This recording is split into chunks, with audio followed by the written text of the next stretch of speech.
Hello friends, आप देख रहे हैं आपका चैनल शेयर बाजार विद आयुष। और दोस्तों, बात करेंगे इस वीडियो में बाजार के बारे में, अमेरिका के बाजार के बारे में, एफआईआई के डेटा के बारे में और थायरो केयर के चौथी तिमाही के नतीजों के बारे में। यानी इन तीनों के बारे में इस वीडियो में हम चर्चा करने वाले हैं। तो आप लोग देखिएगा वीडियो को पूरा ज़रूर। लेकिन उससे पहले अभी तक अगर आप दोस्तों चैनल को सब्सक्राइब आपने नहीं किया है तो प्लीज़ आप लोग चैनल को सब्सक्राइब कर लीजिएगा। तो शुरुआत तो देखिए अमेरिकन बाजार से ही करते हैं। अमेरिकन बाजार दोस्तों खुलते हुए नजर आए हैं। अभी करेंटली डाउ जोन्स जो है वो 2% के आसपास ऊपर दिख रहा है। थोड़ा सा ऊपर से ज़रूर नीचे आता हुआ दिखा है। 40,376 का ऑलमोस्ट आज का अभी तक का हाई लगा है। लेकिन अभी अगर आप देखेंगे तो थोड़ा सा नीचे आपको दिख सकता है। बट स्टिल बड़ी बात यह है कि 2% से ज़्यादा की दोस्तों तेज़ी जो है वो आपको अमेरिकन मार्केट्स में देखने को मिल रही है।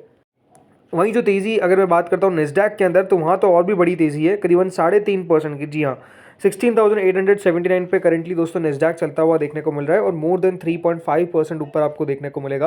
और अब अगर आप देखेंगे तो 3.4% है। यानी बड़ी बात यही है कि आज के दिन दोस्तों अमेरिकन मार्केट्स में आपको दमदार तेज़ी देखने को मिल रही है। और ये तेज़ी जो है वो अपने आप में आप कह सकते हैं कि जो ट्रंप की पॉलिसीज़ होती है, या फिर कह सकते हैं ट्रंप की पॉलिसी अदर ट्रंप के जो स्टेटमेंट होते हैं ना, उसके कारण याद रखिएगा बाजार जो है वो ऊपर नीचे जाता है।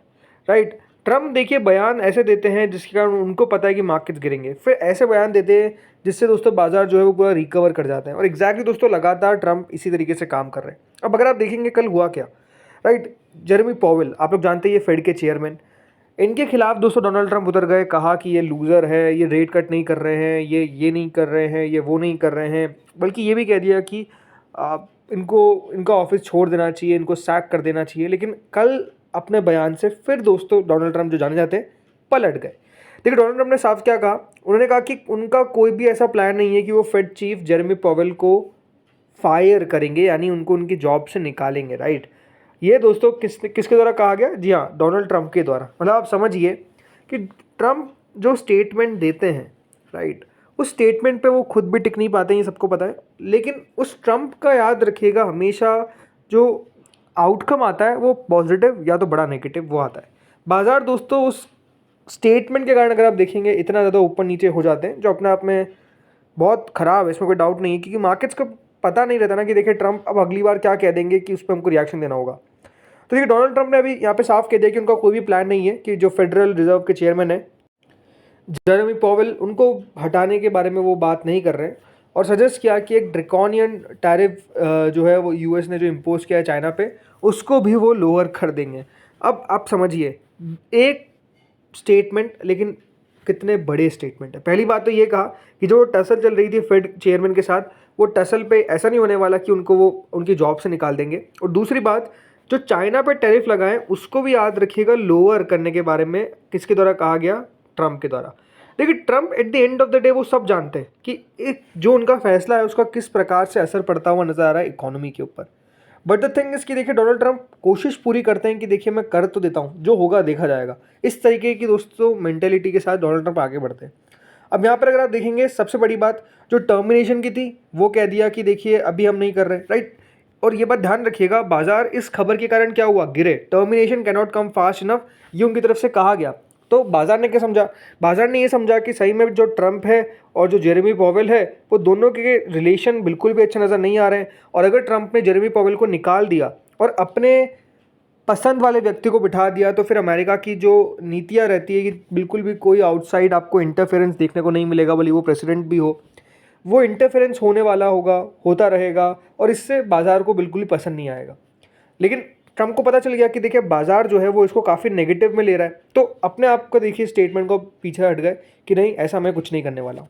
सेम सिचुएशन अगर आप देखेंगे जो टैरिफ की बात हुई, 145% टैरिफ पे दोस्तों उन्होंने क्या कहा कि ये वेरी हाई है, it will come down substantially but it would not be zero. मैं आपको पहले भी अगर आप मेरे वीडियोस लगातार देख रहे थे, आपको मैंने एक बात कही है कि ट्रंप दोस्तों इस तरीके का स्टैंड लेते हैं ताकि सामने वाले को वो नीचे ला सके। राइट, जो बार्गेनिंग है वो कोशिश करते हैं कि इस तरीके से मैं शुरू करूं कि मैं एट द एंड भी अगर सबसे नीचे आकर भी रुकता हूं तो भी मेरी जीत होगी। क्योंकि एक बात ध्यान रखिए, 0% टैरिफ से अच्छा तो कम से कम 15% 20% टैरिफ ही है ना। ऐसा तो है नहीं कि 0% से अच्छा अगर आप देखेंगे कि 15-20% नहीं है। अब 145% पे अगर लेकर आ गए ट्रंप, देखिए एक दिन कह सकते हैं कि अब मैं 45% कर रहा हूँ, फिर कह सकते हैं कि हमने और हटा दिया है, अब हम 15% पे आ गए। बट स्टिल वो 15% भी देखिए उनके लिए विक्ट्री है, बिकॉज उन्होंने तो टैरिफ लगा दिया। तो यही दोस्तों ट्रम्प की कोशिश होती है कि शुरुआत इतनी हाई करो कि नीचे आते आते भी अगर जीत होगी तो हमारी ही होगी, लेकिन उसका जो असर है वो मार्केट्स पे पड़ जाता है। और ये अपने आप में देखिए काफ़ी ख़राब होता है बाजार के लिए, क्योंकि बाजार समझ नहीं पाता है कि आपकी पॉलिसीज़ क्या है। अब कल दोस्तों ट्रम्प ने क्या स्टेटमेंट दिया कि बहुत हाई है टैरिफ्स, इसलिए उनको खुद को पता है कि अगर इतना टैरिफ रखेंगे तो सबसे बड़ा जो नुकसान होगा चाइना से ज़्यादा तो यूएस का हो जाएगा, राइट। यूएस के जो आम कंज्यूमर्स है वो किस तरीके से प्रोडक्ट को बाय करेंगे अगर 145% का टैरिफ लगाएंगे। और उनको ही पता है कि देखिए एक दिन में कोई मैन्युफैक्चरिंग फैसिलिटीज़ यूएस में ऐसा तो है नहीं कि देखिए खुल जाएगी। तो ये सब चीज़ें दोस्तों उनको पता है, बट द थिंग इज़ कि उनको लगता है कि नहीं, कोशिश करते हैं, जो होगा देखा जाएगा, देखते हैं बाजार किस तरीके से रिएक्ट करता है। बाजार जैसे खराब रिएक्ट करता है अपनी बात से पलट जाने का, राइट। तो ये अपने आप में देखिए डोनाल्ड ट्रंप की पोजीशन रहती है। और अगर आप देखेंगे बाजार इसी के कारण लास्ट 6 महीने में जितने वॉलेटाइल हुए हैं उतने शायद ही कभी हुए होंगे, क्योंकि मार्केट्स को इस तरीके से दोस्तों हिला रखा है, राइट। और इसीलिए अगर आप देखेंगे मार्केट्स गिरते भी हैं बढ़ते भी हैं, बट ओवरऑल वॉलेटाइल काफ़ी रहता है। अब आते हैं दोस्तों FII DI डेटा के बारे में।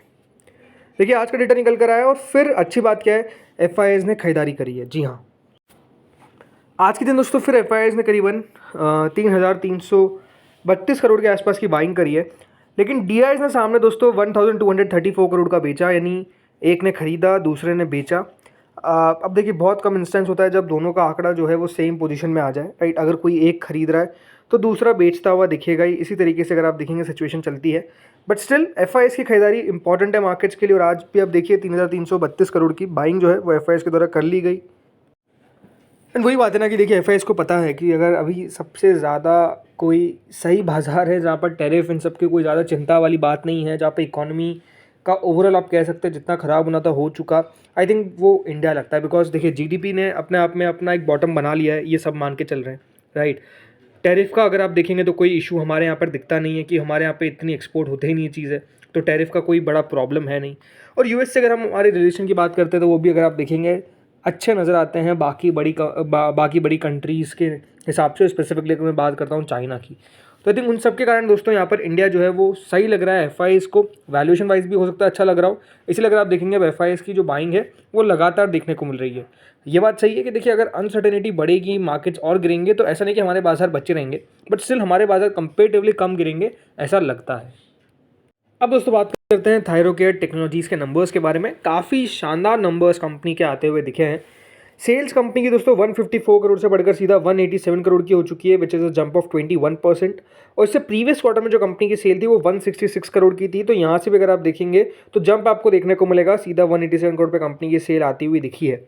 इसके अलावा दोस्तों कंपनी का मुनाफा 17.2 करोड़ का प्रॉफिट था, बढ़कर वो हो चुका है सीधा 21.6 करोड़ का, विच इज़ ऑलमोस्ट 26% जंप। तो इससे प्रीवियस क्वार्टर में जो कंपनी का प्रॉफिट था वो 19 करोड़ का था। यहाँ पर भी अगर आप देखेंगे तो आपको एक बढ़त देखने को मिलेगी, 19 से सीधा 21.6 करोड़ पे कंपनी का प्रॉफिट आता हुआ दिखा है। इसके अलावा और बात करते हैं जैसे कंपनी के मार्जिन्स के ऊपर, तो देखिए कंपनी के मार्जिन्स अगर आप देखेंगे 30% अब सीधा आपको देखने को मिलेंगे। लास्ट ईयर सेम क्वार्टर में जो मार्जिन्स थे वो 22% पे थे। और एक बात ध्यान रखिएगा, कंपनी के मार्जिन अगर देखा जाए तो 30% पे काफ़ी कम देखे गए हैं, और इस बार 30% पे आना ये अपने आप में देखिए काफ़ी शानदार बात है कि अगर कंपनी का रेवेन्यू बढ़ रहा है तो ऐसा नहीं कि कंपनी कॉम्प्रोमाइज़ कर रही है on the basis of margins को कम रख दिया तो रेवेन्यू बढ़ गया या फिर प्रॉफिट घट गया, ऐसा नहीं हो रहा है, राइट। मार्जिन्स भी सीधे सीधे बढ़ते हुए दिख रहे हैं। और 30% पे याद रखिएगा कंपनी का इस बार मार्जिन आपको आता हुआ दिखा है। वो तो देखिए टैक्स का कंपोनेंट इस बार ऑलमोस्ट 54% का हो गया था, इसलिए कंपनी का जो मुनाफा है वो 22 करोड़ ही आया। बट ओवरऑल स्टिल कंपनी के नंबर्स अगर आप देखेंगे हर पैरामीटर पे बढ़िया नज़र आते हैं, कोई दिक्कत वाली बात नहीं है। अब अगर आप देखेंगे पिछले साल से इस साल को कंपेयर करते हैं तो देखिए कंपनी के जो कंपनी का रेवेन्यू है वो 572 करोड़ से सीधा बढ़कर 687 करोड़ का हो चुका है।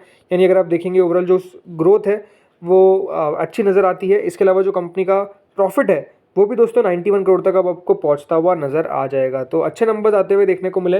वैसे अगर शेयर की बात करते तो शेयर दोस्तों 769 पे ट्रेड कर रहा है, 571 का याद रखिएगा इसका लो है, हाई तो 1055 का है। तो वहाँ से तो स्टॉक नो डाउट काफ़ी ज़्यादा आपको नीचे आता हुआ दिखा, वापस से रिकवर करता हुआ दिख रहा है। तो देखते हैं अब आगे होता क्या है। तो दोस्तों इस वीडियो में इतना ही था। होपफुली वीडियो बढ़िया लगा होगा। अगर आपको अच्छा लगा तो लाइक करिएगा, चैनल से पहली बार जुड़े हो सब्सक्राइब करिएगा। Thank you friends for watching this video.